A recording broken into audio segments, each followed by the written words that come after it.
Welcome, I'm Paul, this is Dave. You're watching my channel's weekly compendium for the week of July 8th, 2024. Enjoy. Case file number 1700, written by Every Man a Wild Cat. Golf Surprise with Barry's Timely Rise. It was 2006, I think. I was 16. My dad and I played golf together a lot.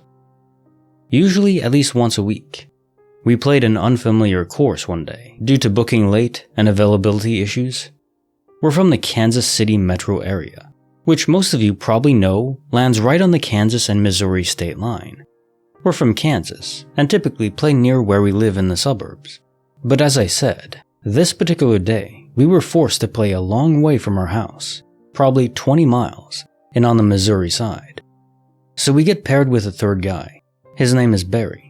He's a nice old guy, probably 65 or 70, tall, had a bucket hat. Well, that day, I was slicing the ball really bad, forcing me to lose a lot of shots into the woods on the right. I remember my dad had gifted me some really quality golf balls recently, and I put about 5 or 6 in the woods and was really beating myself up about it, despite his insistence that it's part of the game and there's no reason to be upset. So fast forward to the end of the round. We say our goodbyes to Barry, and as I'm packing my bag into the car, I noticed Barry slipped a few sleeves of new golf balls into my bag. I almost cried. It was such a thoughtful and willy old guy move. My dad was incredibly appreciative of the gesture. I think we tried to wave him down to say thanks as he pulled out, but he was gone.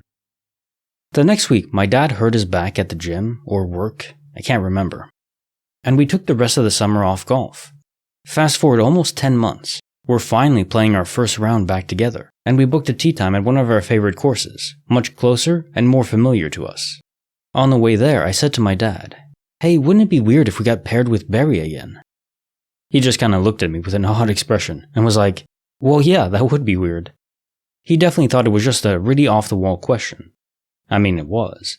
We were playing a completely different course on a different day of the week, completely different time of day. Essentially, all things that would decrease the odds of getting paired with someone you've played with before. But there he was, on hole 1, with our same tee time. He pulled up behind us on the first tee box, and my dad fainted. I think he asked me if I coordinated that as a joke, which obviously I hadn't. He went on to explain to Barry how I had asked how weird it would be if we played with him today, and how he thought that was such a weird thing to even think about, let alone voice. He explained how this was our first round back since the last time we'd played with him. And then get this, it was Barry's too. He was a regular golfer like we were, but for some reason, he hadn't played since the exact last day we played together either. We went on to have a perfectly fine and normal round of golf. I think he put more balls in my bag when I wasn't looking, though I didn't lose as many this time. And I think my dad got his business card.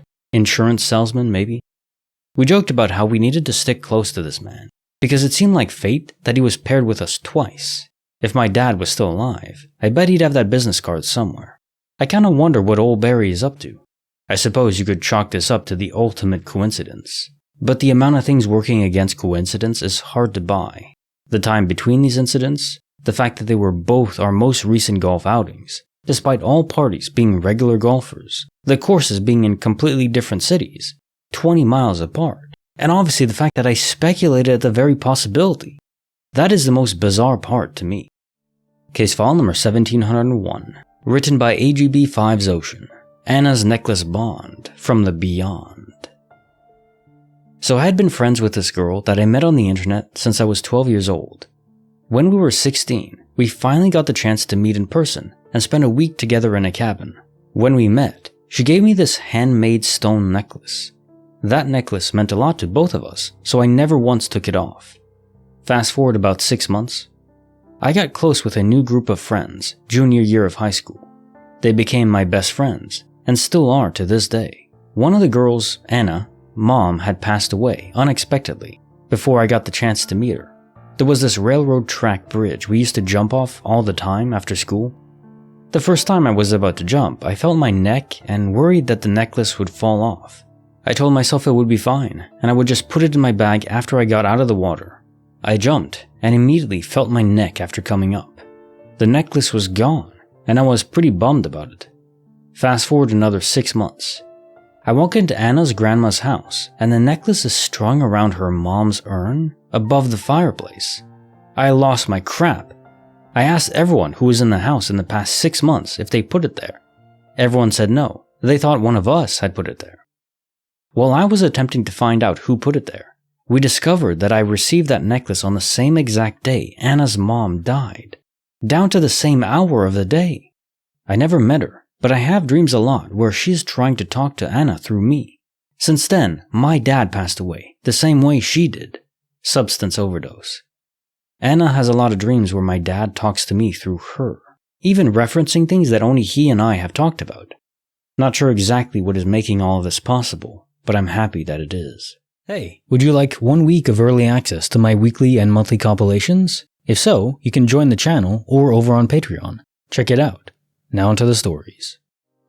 Case file number 1702, written by Luckless Lemmings. Barnyard Bliss or Dusk's Mystical Abyss. It's pretty much the only uncontrolled intrusion into my waking life I've ever experienced. I was playing in the region band in high school, having completed and won a place in the band. I played euphonium, was second chair, and was kicking myself for not getting first. C'est la vie. They got a well-known band composer to direct for us. His name was band director, and much like a professor will assign all the books he wrote inside his own classroom, the director assigned all of his pieces, save maybe one. You can imagine how painstakingly we went over each song. They were his children. One song really stuck with me in particular. It is called Dusk. The melodies were simple, but the harmonies are some of the most powerful I've ever heard. Slowly, it started to piece together as we practiced it. The day before the concert, we were finishing up the song, adding different stylistic notes here and there. After that was finished, he wanted us to play it through a couple times. I became lost in the music, even as I was playing along. It was simply powerful. And then the next thing I knew, I was no longer in the band hall. I was in a barn with my bare feet on the dirt floors.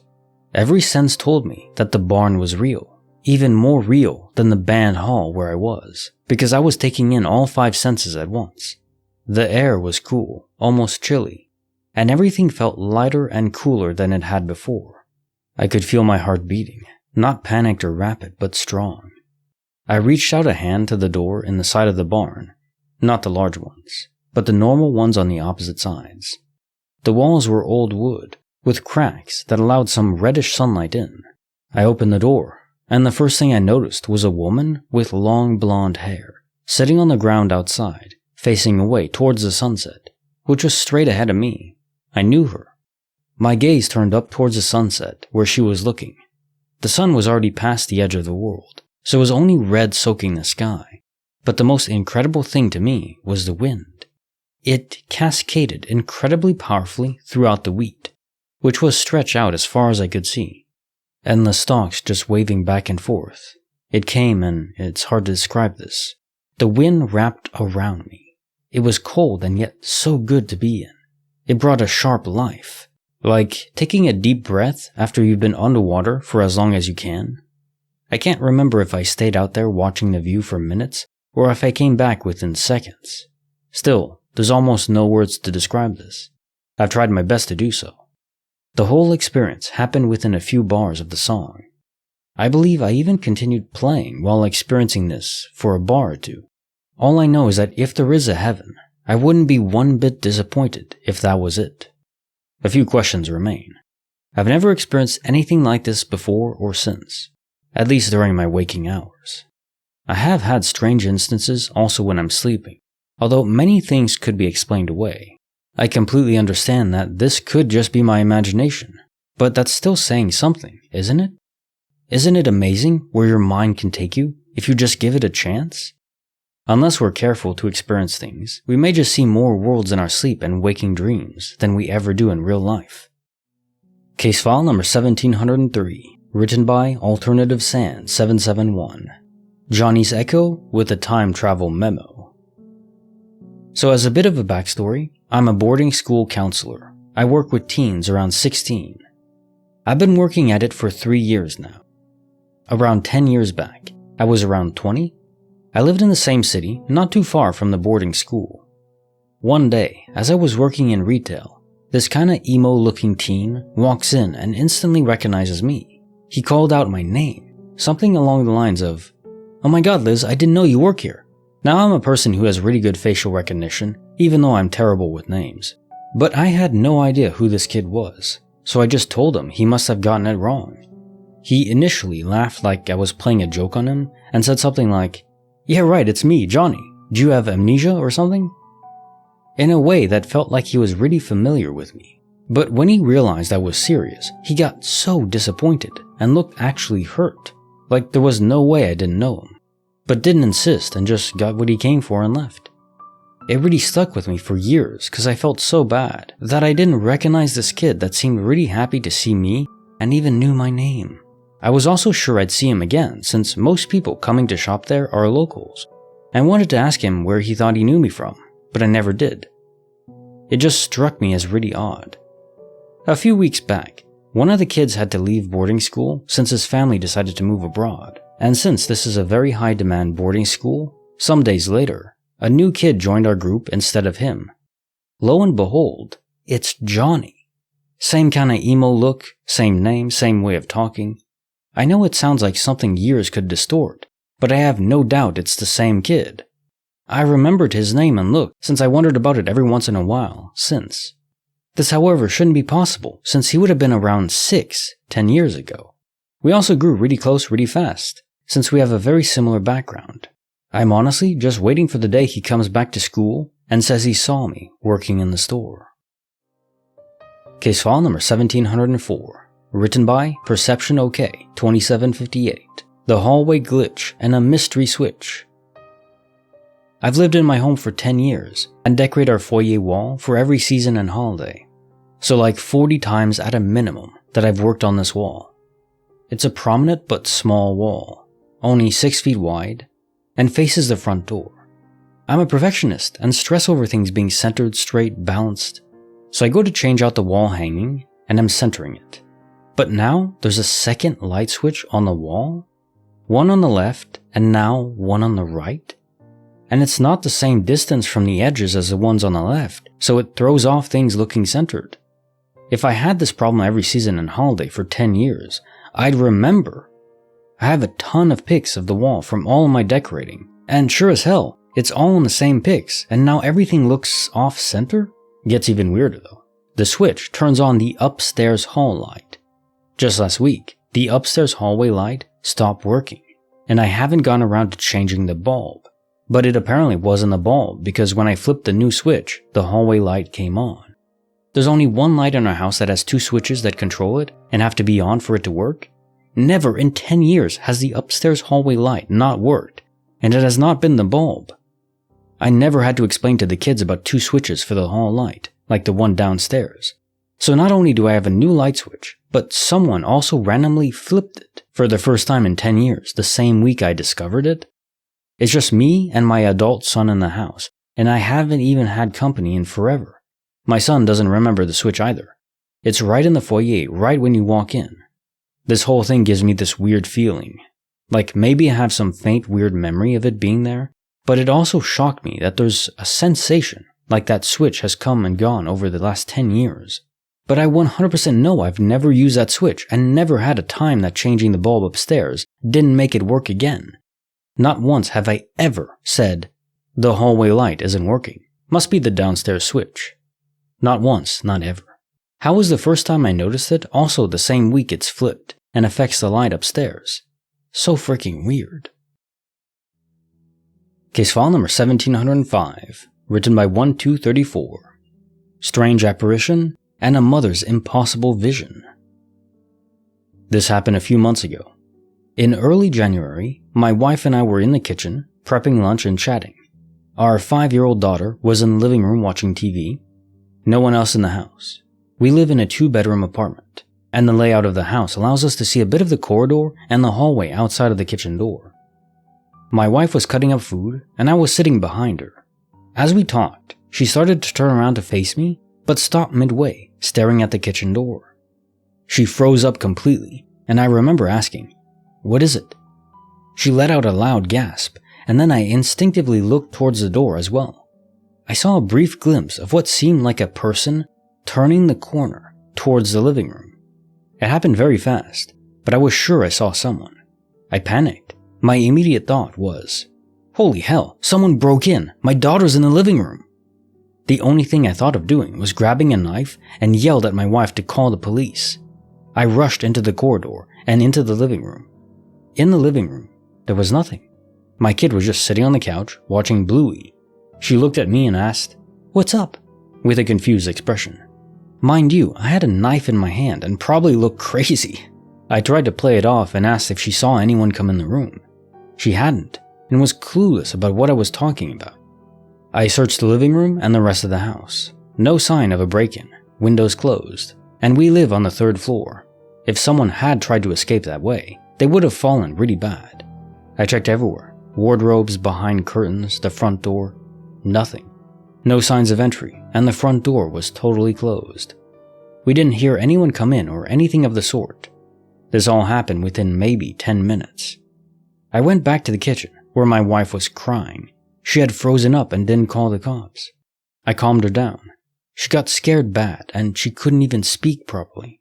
When she calmed down, she explained to me what she saw. I personally only caught a very quick glimpse of the thing turning around the corner. However, my wife says she got a good look at it. She says she saw what looked like a tall woman, dressed in a floral dress and high heels, walking across the corridor. Neither of us heard any sound though. She said the woman stopped when she understood she was seen. Looked at my wife in the eyes, and my wife swears the figure looked like our daughter, but older. This happened in the space of seconds when she first froze up in shock. When my wife gasped, the woman hurried and turned the corner into the living room. I only saw that last part. If I hadn't caught a glimpse of it, I would ask my wife to go into therapy or something. But I know something was there. We never figured out what we saw, but it was definitely the strangest moment of my life. I know it happened. Case file number 1606, written by Irrelevant Zillennial, Geocache Glitch or Time Twisting Hitch. My dad and I like to go geocaching. If you're not familiar, geocaches are small containers hidden in public areas, usually with a logbook and sometimes small trinkets inside. You upload the GPS coordinates to a website with some information about the cache. Then people will look for them, sign the logbook, and maybe trade out trinkets. There's an app now that adds some functionality. Ability to add photos, notes, hints, that kind of thing. We go to look for a specific cache one day. We look everywhere, but can't find it. Frustrating, but it happens. We go back a week or two later, can't find it. It's been marked as found semi-recently, otherwise we would just assume it had gone missing. Happens sometimes. We finally give up and go elsewhere to find a couple other caches. A couple weeks later, we're out caching and decide to go back to try one more time. I check the app and see it was found since we last tried. We look around for a long time, use a hint left by the most recent finder, and finally find it. I pull out my pen to mark the log, and when I unfurl it, the world stops for a moment, because I see my dad's and my name written at the very end of the log, in my handwriting. I call my dad over and we're looking at it together. We're both confused and freaked out. I take a look again at the app and realize that the last find was from our account, and the hint we followed was one that we had left for ourselves. It's been years and we still talk about it some. It's one of those things where, no matter how many people I tell this story to, I kind of assume people don't believe me because it's just so weird, and such an obvious merging of timelines. So it's nice to talk to my dad about it, because I know 100% he believes me. I think we looked at the dates and our first find was on the date that we had last looked for it, prior to the second find. But we both definitely would not have forgotten finding it, because it had been driving us crazy wondering where it was. Honestly, I'm not sure why we didn't just chalk it up to a cache that had gone missing. We both just couldn't stop thinking about it. I also don't know how I didn't notice the username from the recent find was our username until after we found the cache.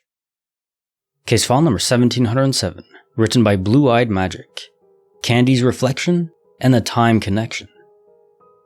So back in the early 90s, I worked as a bartender in a hotel lounge. People would occasionally call me Candi, and when I said that wasn't my name, they would say that I had a twin. My twin, named Candi, was a nurse at the local hospital. Now, I have heard about people looking so alike that they could be twins, but I was pretty sure I didn't look like this woman. I have a very distinct look. One day I'm tending bar and a guy calls my name, and I turn around to take his drink order. This man is sitting at the bar with me. I was looking at myself. Absolutely identical, from hairstyle and color to my eyes and very distinct nose. I mean, it was as if I was looking into a mirror, all except the clothes. She was in scrubs. I felt so odd. It was like an out-of-body experience. I remembered vaguely something about seeing your doppelganger causing a paradox, and that one of you had to go. The woman didn't say a word. She looked as perplexed as me. The guy ordered the drinks. I turned to the prep area and fixed the drinks.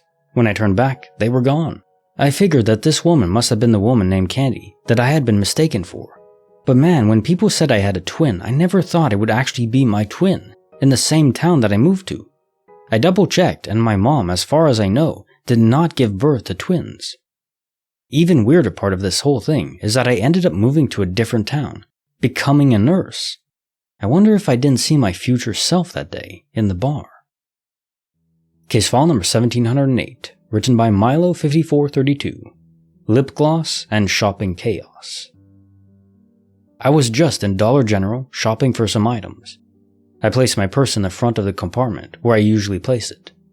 I shopped around for like 15 minutes, picking up some random items I was shopping for.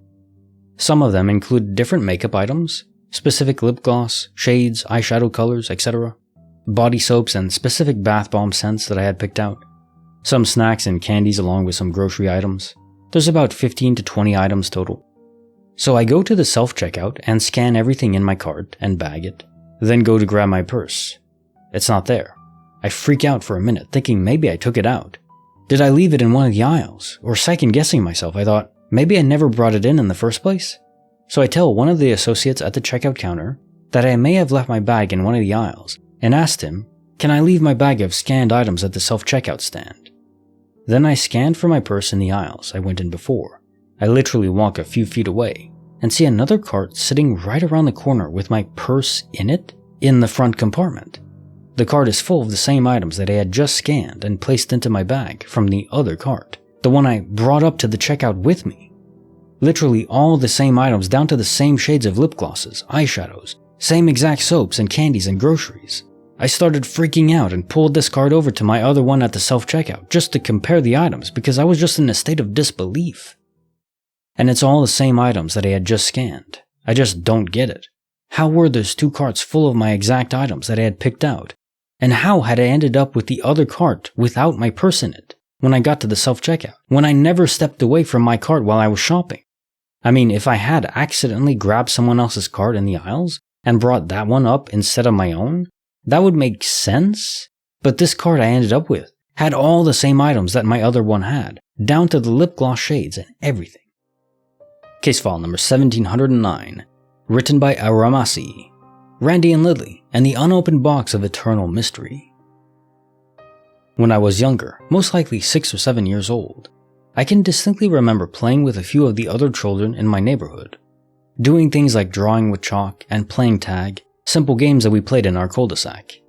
The little boy and girl I played with, I still can remember, in detail. The boy's name was Randy, and the girl we called Lily. Randy was light-skinned and had dark hair, while Lily had bright red hair and darker skin. I was dark-skinned and dark-haired. Physical attributes aside, both of them were very boisterous, and we all loved to run around and play until the sun started setting and my mom called me in, and then the both of them would run back to their houses until the next time we were out to play. It was a sweet little friendship, and it was pretty normal, except for a few things. When we would draw with chalk, both Randy and Lily's favorite things to draw were these little symbols with random words after them. I now realize that those symbols were very close to some symbols I had seen, but for the life of me could not remember where, and I can remember some of the words they wrote having to do with terms that I still do not recognize. My mom would come out with juice boxes sometimes when we were drawing, and laugh at my friends' cute made-up language. One morning, I went out to play with my friends, only to find them sitting on the curb, sulking. When I asked them why they were sad, they simply told me that they had to leave because, and I quote, "We've got to go back to 2137. I asked them where that was, and they said it was later. They told me to sit right there and wait a minute, so they could bring me something to remember them by. I did what they told me, and soon enough they had returned, bearing what I have chalked up to the strangest gift I have ever been given to date. They were a little rainbow hairbrush that sparkled, a small unmarked tube of what I was informed was lotion, and a small box that looked as though it was carved out of a gem. They handed me my gifts, which I promptly tried out, brushing my hair and using some of the lotion on my wrist. So they knew I wasn't going to throw them aside, and they hugged me, before running back into their respective houses. My memory cuts out at this point, but the next thing I remember was waking up, sleepily rubbing my pale-skinned hands across my face to brush away my bright red hair, going to ask my mom if Randy and Lily had left. My mother had no idea who I was talking about. Our neighbors had no children. She did not remember me being born with dark skin and dark hair. No one did. That was the day that Randy and Lily disappeared from the face of the earth, leaving me with an unfamiliar, new appearance, a tube of hand lotion, a tiny comb, and a glittery little box that sits on my mantle to this day, and which I still have no idea how to open. Case file number 1710, written by Doll Part 6, Demonic Growl in the Night When Forest Lasers Take Sight. In 2007, a few of us went investigating in Belanglo State Forest, a 4,000-hectare forest in Australia, the site of 7 murders by serial killer Ivan Milat in the 1990s. More undiscovered bodies are still believed to be there. We were with a woman who was an alleged psychic, and she led us to a remote spot where she believed some of the many murders occurred. It is approximately 2:30 a.m. We're in a dense forest, kilometers away from the nearest highway, in the middle of absolute nowhere, when we hear a loud growl of some kind emerge from deep within the forest. Thing is, this growl is completely inhuman, but it's not an animal either. It is indescribable, practically demonic. Then crap really starts to get weird. Suddenly, we see a red laser light surround us, circling the trees. Mind you, we are the only people there. Well, we thought we were anyway. Suddenly, somebody in the group gets the feeling it might be coming from a rifle, that somebody else is in the forest with us, watching. The eeriest feeling then sinks in on all of us, and after a momentary silence, where we are all kind of suspended in sheer, silent, terrorized thought, we suddenly crap ourselves, grab our stuff and bail. We run for our cars, throw all of our stuff in, and we get the hell out of there. Once on the highway, 2 of our cars are traveling relatively close together, at approximately the same speed. The driver in my car, a huge, well-built man of about 6'6", slams on the brakes before pulling over to vomit on the highway, simply out of sheer terror. After getting himself together, we start back on the road. Our other group of friends in the second car are now ahead of us up a bit on the road. The driver of the second car is a really slow driver, so we end up overtaking them. My driver friend, 6'6" dude, starts speeding, and after a while, we are well and truly in front of them. It's about 3 a.m., and there are no other cars on the road. We have not yet passed any other cars apart from our friends, who, from what we know, are still traveling a fair few kilometers behind us. What happens next just really freaks us out, as if we weren't already messed up enough by this point. Out of nowhere, we see another car in front of us. As we get closer, we see it's our friends in the second car, whom we passed about 15 minutes ago. Thing is, there is only one highway. Nobody had deviated from off the road, and we had passed no other cars along the way. There's no way in hell their car could have passed our car without the 4 of us seeing it. With about 8 witnesses to this story, it was definitely the strangest thing we've ever experienced. Question sur file 1700. Golf surprise with Barry's timely rise. I think you and your dad were onto something. I think this was a guardian angel event where this guardian angel wanted you to interact with Barry, you and your dad. Maybe just one of you, but probably both of you. And so arranged enough dominoes of fate in order to lead you towards meeting him again. It's like, this is your clue, guys. Do you get it? Come on, catch on. That's the process in the guardian angel's mind. Of course, there's still free will. I don't think guardian angels can force anything to happen. So if you don't see the sign and act on it, well, there's not much they can do beyond heavily weighing the cards, so to speak. My guess is that Barry, being in both of your lives, would somehow have massively improved your lives or changed them, altered them in some way. Maybe prevented a tragedy that could have been avoided with Barry's help. Something along those lines. Question sur file 1701. Anna's necklace bond from the beyond. My assumption, the girl's your friend's mother, Anna, passed away. A fragment of her soul lingered behind, tethered to your friend, and Anna saw that you were jumping out, that the necklace was important to you because you tugged at it first. You lost it in the water, but then Anna retrieved it, and then in the only other place she was bound to, her own urn, her own ashes, she returned it there, because she knew, yeah, she's going to come here eventually, and she'll see it. Or probably will. Simple retrieval, not DOP in this case, but from a real human soul. Expert lost and found, indeed. Even though this is all explainable, I think it doesn't make it any less incredible. Now time for the quote of the day. Tyler Durden. You are not your job. You're not how much money you have in the bank. You're not the car you drive. You're not the contents of your wallet. You're not your freaking khakis. From the movie Fight Club. People do assign their value tremendously to the money they have, their material possessions, everything like that. But no, who you are really is your personality, your choices, the things you act upon, not the things you've accumulated. That isn't to say that money doesn't matter at all, or that wanting to have more money is bad. It's just there's a threshold where if you cross it and you become obsessed more towards the obsession part, that's when it becomes a problem. And I think a lot of society, especially in the US, is geared so much towards these material things and losing sight of what really matters, having free time to spend with people that you care about. Is there anything that could matter more than that? I don't think so. Like everything in life, it's always a balance, and try not to let it skew too far in one direction. Case also found 1702. Barnyard Bliss or Dusk's mystical abyss. I don't think what you saw was heaven, per se, but I think it was a creation of your mind brought on by the harmonies of the music you were playing and hearing. Sort of think of it, the music was tugging on all the correct synapses in your brain to conjure this vision. And yeah, most people don't have visions when they listen to music. They might feel euphoric or have tremendous emotional response, but not visions. Still, I wouldn't discount the vision. I think it still matters. And I think it might just have unlocked a certain ability in your own mind. My guess is you're going to have more visions moving forward. Maybe not always triggered by music, but something else. I would keep a lookout for anyone that looks like the woman you saw in this vision. In real life. My guess is she's of special significance to you, or at least will be. Case answer file 1703. Johnny's Echo with the time travel memo. So when you first saw Johnny a decade ago, I suspect to him it was still normal time in your current time now. For him, he probably crossed some sort of space-time portal, time vortex. So for a brief period of time, he was stuck in the past. Although in that case, if it was actual time travel to the past, to avoid paradoxes, he would have to be in a different universe. So he was essentially a multiverse time traveler. Pretty incredible, right? But from his perspective, it was just you in boarding school and, you were already friends, so that he probably went back to that school, that boarding area, and was like, hey, why didn't you recognize me? We interact every other day.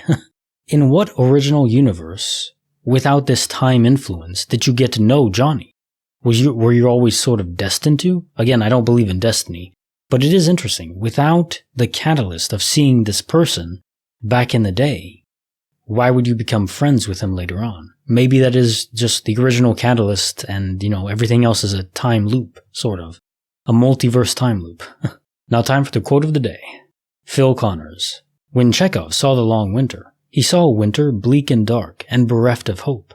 Yet we know that winter is just another step in the cycle of life. But standing here among the people of Punxsutawney and basking in the warmth of their hearths and hearts, I couldn't imagine a better fate than a long and lustrous winter. From the movie Groundhog Day.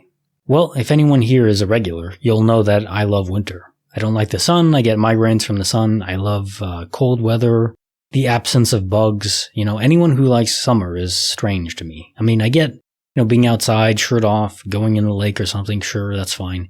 But it's a very small component of summer. For the rest of the time, you're just there sweltering in the stupid heat, bugs crawling in your ears, and just give me that long, dark, lustrous winter. Even if it would be a repeating day forever. I could live with that, as long as there's pie involved. Okay, so for 1704. The hallway glitch and a mystery switch. Quantum immortality will be so disorienting if you're not aware of the phenomena. Truly will make you question your own sanity and mind and all of reality. Though there is a small hiccup. The pictures you have confirm that the light switch was always there. You have picture evidence, so that's hard to disprove. But your son not remembering the switch either, that's a wrinkle. The only thing I can think of is that both you and your son both died in the original universe, and now you're transposed to this new universe together in tandem. Tandem quantum immortality, we'll call it. I think that does happen sometimes. Though it probably isn't a hard requirement. If you die with a friend at the same time, maybe you'll go to the nearest universe, and usually that is the same one. But in some cases, I could foresee that that wouldn't be the case, so you'd go to different ones. But yeah, maybe this is the case where you're both just in a new universe, so both of you don't remember. That explains the incongruity. And there are events that could trigger that. I saw a video of, it was just a typical suburban neighborhood, and 1 minute everything's okay, the next minute an entire home explodes from a gas leak. I mean, it looked like a freaking bomb, like a gigantic military-grade bomb. No, it was just a gas leak. And the people there wouldn't feel anything. They would just be 1 second there, and then the next they're in a new universe, and they don't really, you wouldn't remember, because sometimes in quantum immortality you remember your death. In this case, you wouldn't remember a giant explosion. Your brain wouldn't even have time to process that stimuli and imprint it on your soul. It's just, at flash, you're done. So I think that's probably what happened. Caissons file 1705, Strange Apparition, and a Mother's Impossible Vision. Okay, so this story started off kind of like a horror story, giving me very horror vibes, but then it twisted at the end towards something much more wholesome. I think it was a sort of time travel event, maybe even brought on by technology, because it seemed like this girl was very aware she wasn't supposed to be seen, yet accidentally she was. And I can buy that. If you're able to travel to the past and you go visit yourself as you were a child, and maybe in her future, both of you are already dead as parents, could be 30 years in the future, for all I know, 40. If you had a chance to see your parents again, if they were dead in your current timeline, I mean, you'd probably take it. Interesting. But my gut says it truly was your daughter. Now time for the quote of the day. Patrick Bateman. There is an idea of a Patrick Bateman, some kind of abstraction, but there is no real me, only an entity, something illusory. And although I can hide my cold gaze, and you can shake my hand and feel flesh gripping yours, and maybe you can even sense our lifestyles are probably comparable, I simply am not here. Describing the existence of a psychopath. Someone who is there. Really, I would qualify it as an NPC. A non-playable character. An automaton. Someone who doesn't really have free will, in this case. The soul is either not there or improperly connected. Maybe the latter. Makes sense. The compatibility from a soul to a body might not be as simple as we think it is. It's not like, just some energy wisps into you and then automatically everything is hunky-dory. There might be problems sometimes with that process. And maybe they can't be corrected. So then you have these people that are psychopaths. They're sentient, but there's nothing there. And that's kind of terrifying, to me anyways. Caissons file 1706, Geocache glitch or time-twisting hitch. So I've never heard of geocaching, but it sounds pretty interesting. Kind of like a mystery egg hunt, but on digital scale. The handwriting is what throws me for a loop. If it was just digital information, that can fairly easily cross between multiple universes, so you had solved it in a different universe and then came over here. But this is beyond that. The handwriting was yours. It was your own hint. I mean, you would kind of know if it was really your own hint. If you read it. It's like, yeah, I would have written that. So, unless it was temporary multiverse sight, so you just saw a universe where you had solved it. But then when you come back to this one, it wouldn't be solved, so you could go back and check it online. It's almost some kind of weird, wonky Mobius strip of time, where you're in a loop that isn't related to cause and effect. The Merovingian in The Matrix would be very displeased with effect preceding cause. Bizarre. Caissons file 1707, Candi's reflection and the time connection. So yeah, the theme of the day indeed, time. And I view time as a sequential snapshot of reality, every frame layered like a video. Now, our decisions still impact those frames and the future frames to come, but maybe you can, in some cases, alter where the frames are placed. And you can only alter it from a potential future. But maybe indeed you are most likely, most probable to become a nurse. And maybe this is all triggered from space-time portals. I don't know, honestly. Is it willed? It doesn't really make sense to me. Why would someone care if you saw yourself being a nurse later on? Why would your name be Candi? Some anomalies going on. The you from a future from a different universe too? I mean, it's all possible, I suppose. It's very hard to say. But I'm trying to think of it. How would I feel if that happened to me? If I saw a picture-perfect me right in front of myself, and then they just vanish quickly after? I don't know. The doppelganger time weirdness going on. It would be difficult to handle, for sure. But I would try to strike up a conversation with myself. I mean, would you? Be hard to resist. Okay, Salts File 1708. Lip gloss and shopping chaos. Okay, this is one of the craziest glitches I've ever read. It's not dangerous or directly shocking like the first second you read it, but when you take it into account, this is like duplicate object phenomena, which is pretty common, but on steroids, taken to another plane of existence, But I was trying to think, how could I incorporate a solution to this in the mundane realm? Because how I like to do it. I like to solve these things. But what if there was this, I guess it's a prank, sort of, but you weren't told, which I don't get, but maybe some people are crazy and want to prank people and never tell them. But anyways, what if someone in the back room was checking the security cameras, observing what you bought, had an accomplice on radio, and they would, after you left the area, go back and fill up a card with exactly what you bought, which they were seeing on the security camera, and then left the card somewhere that you knew you would go back to search for your purse. Of course, they also somehow took your purse from you, from right under you without you ever leaving the card. So that's pretty improbable, but it's kind of funny to think about because it's not impossible. Some of these people might be responsible for these glitch stories that we're reading. Not all of them at all, but I think sometimes it could be possible. That's kind of funny. If you're going to prank someone like that, that's awesome. I approve, but tell them after the fact. That's all. Don't gaslight them for the rest of their lives, My gut says it's just the universe being wonky, but hey, prank, always a possibility. Now time for the joke of the day. The parrot with an attitude. A man buys a parrot from a pet store. The parrot has a bad attitude and uses inappropriate language. The man tries everything to change the bird's attitude and clean up its language, but nothing works. Finally, in a moment of frustration, he puts the parrot in the freezer. For a few minutes, he hears the bird squawking and kicking. Then suddenly, all is quiet. Fearing he has hurt the bird, the man opens the freezer. The parrot calmly steps out and says, "I believe I may have offended you with my rude and inappropriate language. I am sincerely remorseful and will endeavor to correct my behavior." Astonished, the man is about to ask what changed the parrot's behavior when the bird continues.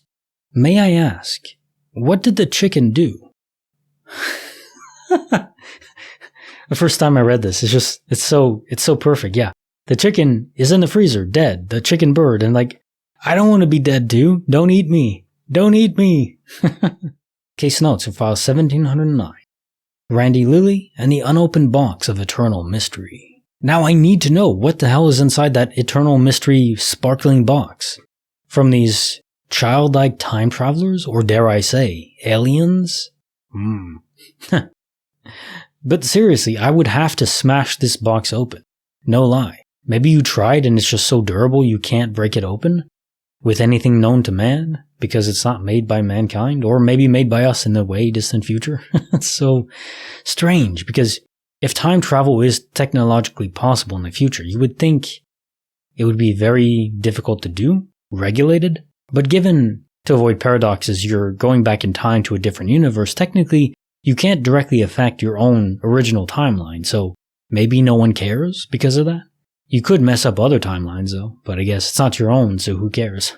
I don't know. Curious. I swear, if you open that box, it's like this little device that gives unlimited energy or something, or maybe gives you superpowers.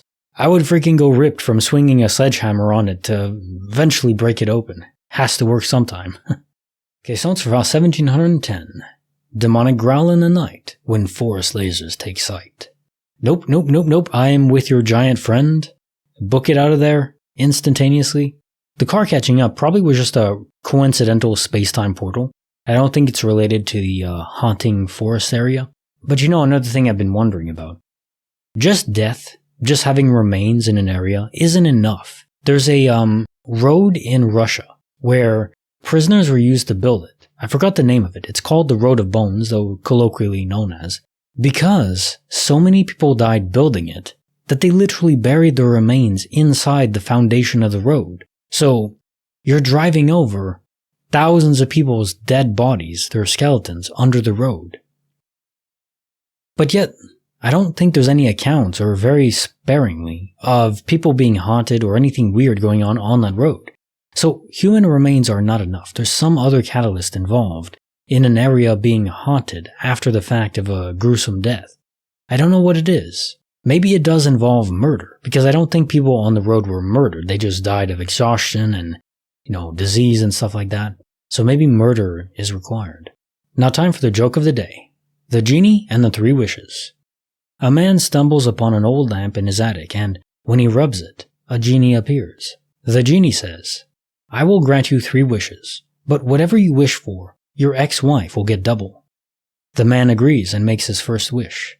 "I want a mansion." Poof! A mansion appears, and at the same time, his ex-wife gets 2 mansions. For his second wish, he says, "I want $1 billion."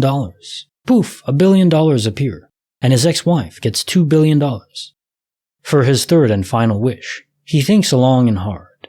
Finally, he says, "Genie, I want you to scare me half to death." Clever. So his ex is not long for the world now. Well done. Like the video, subscribe, hit the bell. Kinetic Symphony signing off.